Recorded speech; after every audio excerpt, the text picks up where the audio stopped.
This CoinWeek video is brought to you by PCGS. Visit pcgs.com to learn more.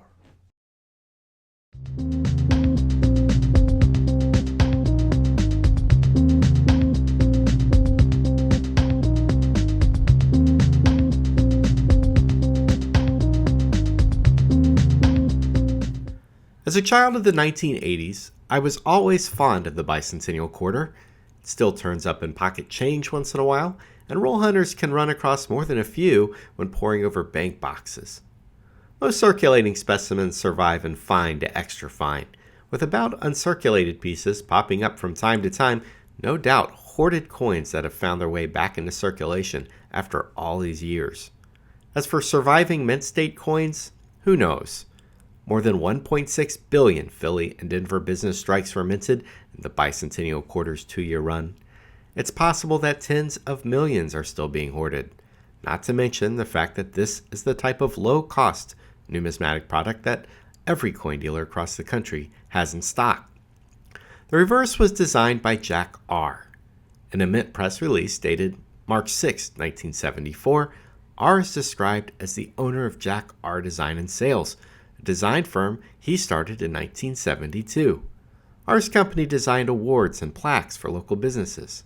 His firm is still active, and you can visit his website at www.jackrdesign.com. On the site, R briefly mentions his work on the coin. He points out that you can see his initials, JLA, underneath the left arm of the drummer.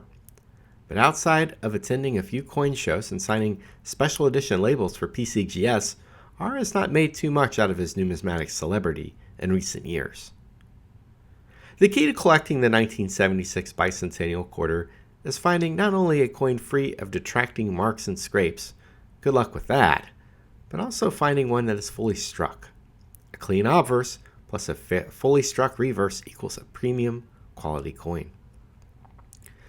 Obverse scratches can happen anywhere, but the area high on Washington's cheekbone tends to be the most susceptible to serious grade-limiting abrasions. Annealing chatter is another factor. This is caused during planchet preparation, and when not fully struck, the coin will have areas of literally thousands of tiny scratches resembling a star field. These aren't contact marks or scratches that happen after the coin was pressed, but rather abrasions to the planchet that occurred before the strike. Annealing chatter is typically grade limiting. If you're not sure what I mean, take a look at a mint state Jefferson nickel.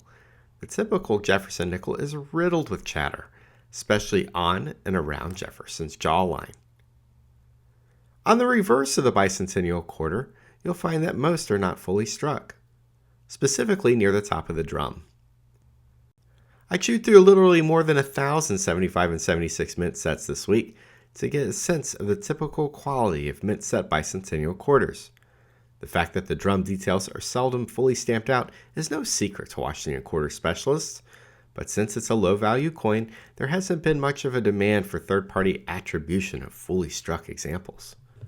I tracked down Philly and Denver strikes using 4 unofficial categories of fullness: 100% full, well-defined, top clasp, and top drum rim; 90 to 99% full, drum rim and clasp are there, the clasp is flattened to various degrees; flattened drum, and some detail. And this would be a coin with the barest elements of the clasp present. Drum is not washed out, but not well defined either. An incomplete drum. Top rim details are totally washed out. Nearly all of the Bicentennial Quarters that I came across were attractive and well-made coins. Some even had bold, blast, white luster and knock your socks off eye appeal. But even these coins typically didn't have that 100% full drum. So I imagine finding a blazingly nice coin that's free of scratches and bag marks, plus a full drum, is a special coin indeed. Clearly, 100 or so mint set coins is purely anecdotal evidence, so take it with a grain of salt. But I feel it does highlight what your expectations should be if you enjoy digging through mint sets like I do. Also, if you consider that the market really hasn't focused on this coin, now may be a good time as any to save as many high-grade fully struck examples as possible. Recently, I finished reading Q. David Bowers, a guidebook of Washington and state quarters, and I'm left puzzled by his assessment of the series. Now, I'm not pitting my numismatic expertise against his. I would lose every time. However, I wonder whether Mr. Bowers thinks that collecting modern-era coinage like the Washington Quarter is a worthwhile pursuit. The collecting and selling of moderns is a specialty area. Its value proposition relies on the theory that selective taking from an enormous population of struck coins can create a much smaller pool of collectible coins. This is one of the driving principles behind strike-based attributions, like full bell lines or full bands, full torch, and full steps. Traditional collectors point to lower mintage coins as being the better buy, arguing that these are truly rare and can have a century or more of numismatic importance. My belief is that these assumptions are not entirely correct. Since collectors aren't presented with an either-or proposition, there's no reason to say, collect 18th century large cents at the expense of seated Liberty quarters.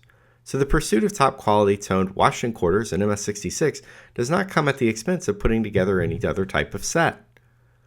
The collecting of high-grade moderns is a forward-thinking proposition. You're paying a premium price for contemporary coins now, in the belief that future specimens in very high grades will be harder to find. Ironically, one reason very high-grade specimens will rise in value is a result of the prevailing assumptions about modern coins. Graded moderns are often valued lower than the cost of having them graded, so this keeps populations low and preserves the perceived scarcity of top population examples. Mr. Bowers, however, does not give much currency to this argument, and instead advises collectors to collect mid-grade coins, specifically coins in Mint State 65. Well, let's take a look at what kind of position this approach would put the collector in, using data pulled from PCGS and NGC population reports of the Bicentennial Quarter. Based on PCGS and NGC population reports, 1976 quarters at MS65 account for less than 25% of the total graded population between MS63 and 67. It is our opinion that holding on to a MS65 graded quarter for long-term resale would put you at a disadvantage, as there are nearly twice as many MS66 coins in the marketplace, and MS67 coins are not sufficiently scarce enough to make MS66 and MS65 coins desirable to the price-sensitive collector. If you look at the PCGS and NGC grade dispersal charts above, you'll see that in all instances, holding on to an MS65 graded quarter will put you in a minority position. If the price of the state did appreciate in the future, why would a buyer choose your MS65 coin when there are twice as many coins available in the next higher grade, and nearly as many coins graded at MS67 than as MS65? By following this advice, you lose any leverage whatsoever in terms of the potential for future price performance. Of course, I'll gladly defer to Mr. Bowers for an explanation as to why OCG for Washington quarters for the 1976 P and D quarter is still MS65. Still, it seems to me that one requirement for an optimum collecting grade is leverage, if you're in any way looking at your collection in terms of investment value or profit potential. Maybe all this talk about strike, drums, condition rarity, and optimum collecting grade is moot. The Washington Bicentennial Quarter was minted for 2 years, with a combined mintage of 1.669 billion coins. That comes out to $417,475,713.75 of total face value. It's certainly possible that this issue will never accumulate any significant numismatic value. It's definitely not, at this point anyway, the kind of coin that would be a big winner for someone considering submitting it to a third-party grading company for encapsulation. Of all the quarters I looked at in my recent stack of mint sets, I estimate that perhaps 2 of them would grade MS66, which gives me a potential profit of about $1 to $13.50, with $16 or more in cost per coin when you factor in shipping, grading, and handling, plus the purchase price. In the end, though, it's up to the collector to decide. If you're the kind of collector that wants the best quality specimens, you can pour over hundreds and hundreds of coins and submit them yourself, or pay up to $160 for a ready-made coin, hopefully one that's fully struck with a well-defined drum.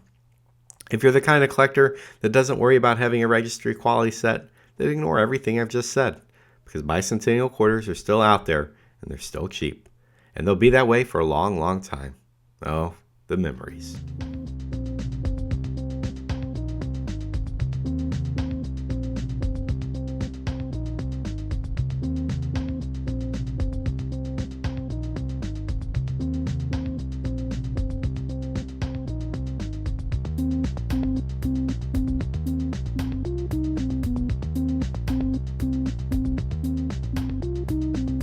If you like this video, you'll love these 3 videos above, and please subscribe to our YouTube channel. CoinWeek is the #1 source online for all things numismatic. Visit coinweek.com to take your hobby to the next level.